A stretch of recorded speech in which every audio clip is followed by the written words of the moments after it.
What is going on, ladies and gentlemen? Eric from Bolts and Banter here with another video, and today we are reviewing this Foxwell OBD2 scanner. It is the NT614 Elite, and Foxwell was nice enough to send me the scanner for review and let you guys know at the end of this video whether or not it is worth purchasing. So we're going to do a quick unboxing right here in the car, and we are actually going to test it with this car that I'm in right now. It is a 2018 4Runner TRD off-road, and while it does not have any check engine lights or codes to read, we are still going to plug in the scanner to see how fast it is, how the user interface is, and like I said, if it's good value for money. So let's get straight to the unboxing. First things first, I noticed that there's a user manual, of course, but even before realizing that, it comes in this carrying case, which I find to be super cool. Once we get into the box, there is a serial cable because this is a wired OBD2 scanner. So we have that. We have a USB cord. It looks like a mini USB. And we also have a micro SD to USB-A reader. I'm assuming that's for the SD card, probably to update this unit. Now, I'm actually going to do a test on this unit without having updated it, and I do have my hotspot here ready to go. That way we can go ahead and update this via the internet if we need to. But let's get back to the actual hardware of the product. Again, this is a Foxwell NT614, and in order to get it to work, we need to connect this to this, and then we will go ahead and plug it into the car. All right, that's plugged in. Got power right away. The wire for the OBD2 is long enough, and the first thing I noticed is this is what the interface looks like. So a lot of these tablets or a lot of these types of scanners, the more fancier kind or the more expensive kind will have some sort of an Android operating system. This looks to be a little bit underneath that, or a little bit more simple than that. And let's see if the simplicity allows it to be faster. Again, like I said, a lot of these scanners in this price range are going to be the same. They're all going to be able to scan, and this is not a bidirectional scanner, so all they're going to do is read the codes. They're not going to communicate back into the car. So they're all going to scan codes. They're all going to tell you what's wrong with the car. Some of them, like this one, have a feature to reset your oil light, so that's really nice.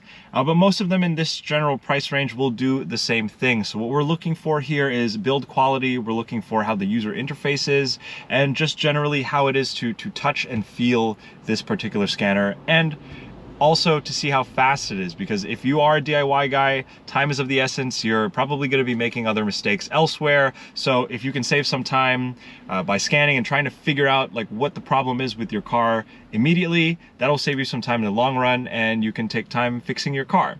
If you're a shop owner, or if you own a mobile mechanic business, well, time is also of the essence, and they're not paying you to wait for your scanner to load. So like I said, we're gonna go ahead and we're gonna go and click auto VIN. I'm just gonna test it. I don't think this is a touchscreen, but I just wanted to double check that, and also for your purpose, it's not touchscreen. So okay, we're gonna click OK. Loading data.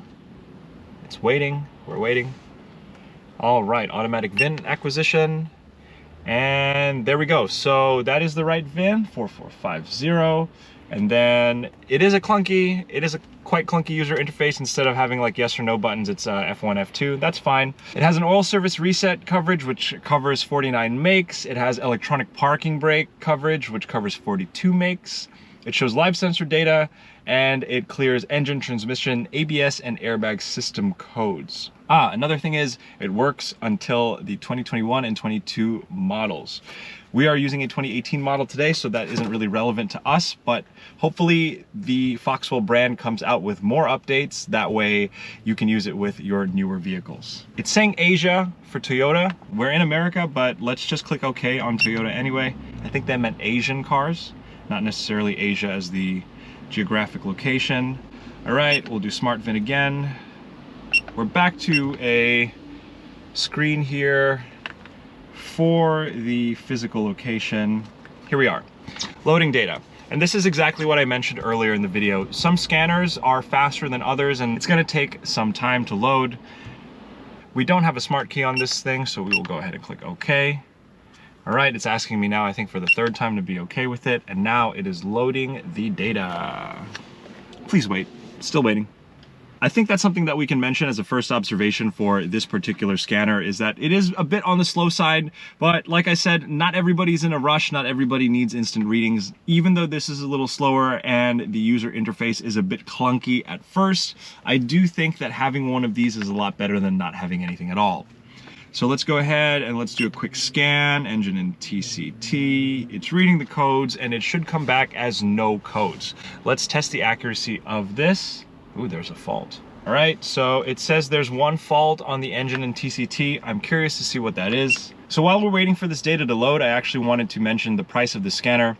At the time of this recording, the scanner is about $190, and there's a variation of coupons that you can find. Some of them are $30 off. I just found a coupon on Amazon for $37 off. So that brings this scanner to right about $150 before tax.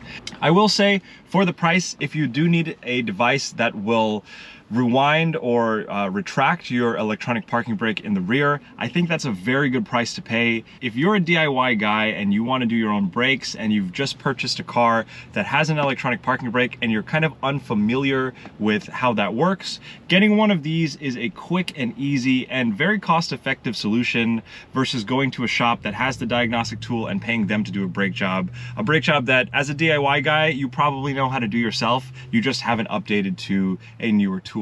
So it finally loaded, and it seems like we have one code here that says P1604. I've never seen this code on the 4Runner, and like I said, there isn't any issues with this car. So we're actually going to go ahead and erase that code. Let's see how it does with that functionality. I think it should be pretty quick. Yes, we do want to erase it, so let's click OK again. Okay. Reading codes, it shouldn't have any. Let's go ahead and start the car. And let's see what we get. All right, so we're gonna read the codes again. Let's see how quickly it can read those codes.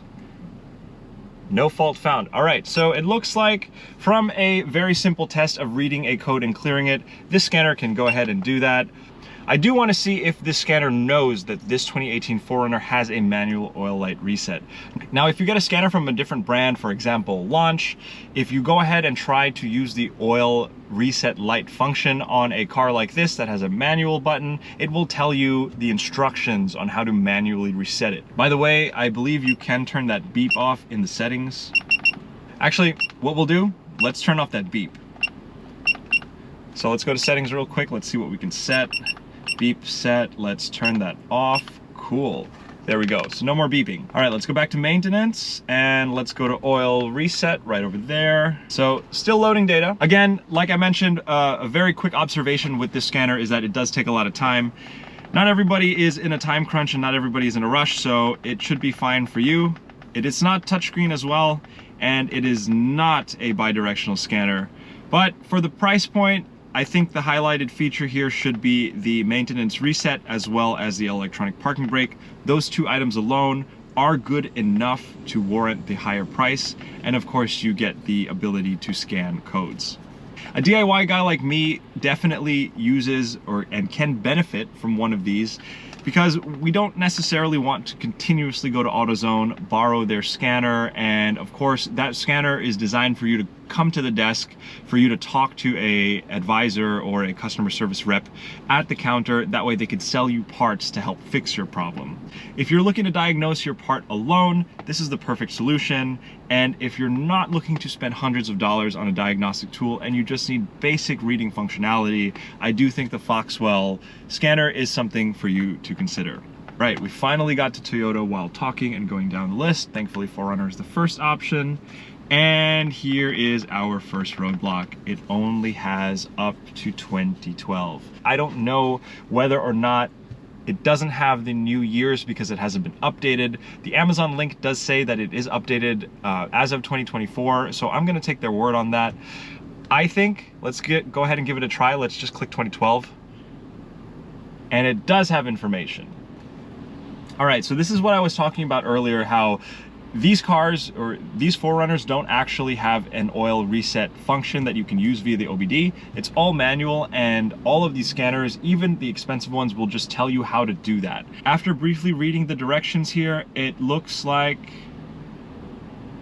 it looks like it's pretty accurate. It says continue to press and hold the button until the trip meter displays 00000. So that's actually perfect. That's exactly what I was expecting, and that is what should happen on a scanner like this.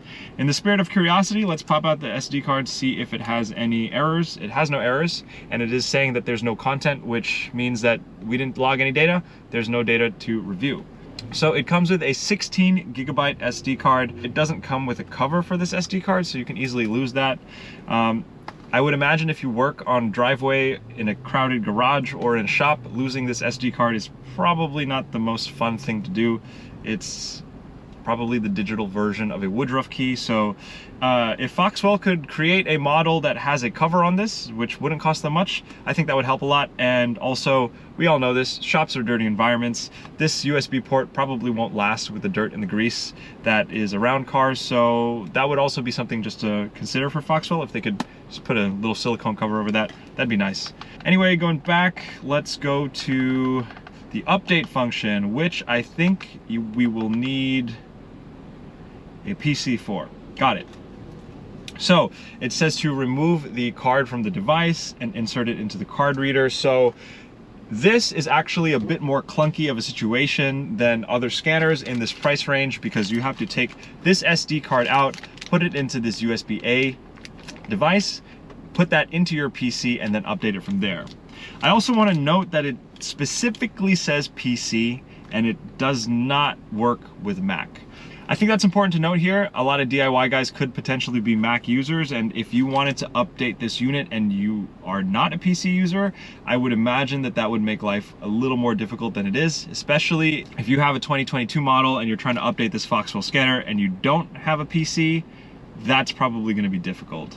Again, I think what's cool about other scanners are that they do over-the-air or via Wi-Fi updating. That would be a nice functionality to see in this price range, but if I'm honest, that might be asking for too much. We can probably talk about the actual aesthetics of the scanner. So it's lightweight, it's plastic, it looks to be durable enough. It would look like it has a rubberized case to it, but the actual ruggedness is molded into the plastic case. I would imagine if you work at a shop, this is nice. It's easier to clean fingerprints off of. It's not waterproof, and there's no way to protect that little SD card from being slingshotted out from the little port here. So yeah, if you have fidgety fingers and you press that, that's gonna get removed. I just want to talk about the pros and the cons of this. I think pro is a price. Another pro is the electronic parking brake. The other thing is the carrying case, and a couple cons. Yes, it's slow. Yes, it's clunky. There are some typos, and it's not wireless. It's not bidirectional. But honestly, for what you get for the price, this is not bad. More or less, if you look at other competing brands at this price point, this is the type of scanner that you're going to get in terms of look, in terms of feel, in terms of functionality. So other scanners might be dressed in a different way. They might have like a larger housing to make it look more important. They might have a rubberized housing to look more durable. But ultimately, inside the guts, what we're looking at is the same type of processor, the same type of speed that you're going to get. You're still going to get that reading functionality, and other ones in this price range might not be able to retract your electronic parking brake. And like I said, that is super important if you have a newer car. Even Honda Civics these days have electronic parking brakes. So if you're a DIY guy with a new Civic and you want to change your brakes, you're going to need one of these. All in all, if you do have a car that is, I want to say maybe 2019 and older, and you just need a OBD2 scanner that does more than a pocket scanner, but less than a bidirectional scanner, I would consider this Foxwell scanner. Again, I haven't updated it. I don't have a PC, so I can't actually even update this scanner, but those are the pros and the cons that I've outlined in this video. I think from a very basic perspective of if you just need to scan and you need to reset that parking brake, this is a good purchase. And like I said, if you're the occasional wrencher and you don't really need a scanner every day, it's nice. Keep this in the case, and when you do your brakes or when you try to chase a trouble code, you'll just have this ready to go. And ultimately, it doesn't cost that much money to add this tool to the arsenal. I think nowadays, especially in the DIY world, a scanner is absolutely necessary, just as necessary as having a torque wrench. As simple as this, I work on old cars all the time, and while those cars are fun, whenever you work on an OBD2 car, the first thing that's gonna happen is the scanner comes out when the check engine light comes on. Once again, ladies and gentlemen, I am Eric from Bolts and Banter. I hope you guys enjoyed this video of this Foxwell scanner. If you did, check out some of my other videos on my YouTube channel, and also check me out on Instagram at Bolts and Banter. The last thing before I go is I want to let you guys know the link to this Foxwell scanner is available in the description, and it has more information on this particular scanner as well as the other scanners that Foxwell has available for purchase. If you like this video, consider subscribing to my YouTube channel, and if you have any questions, feel free to drop a comment down below. Once again, I'm Eric from Bolts and Banter. I hope you guys enjoyed watching this video. I'll see you in the next one.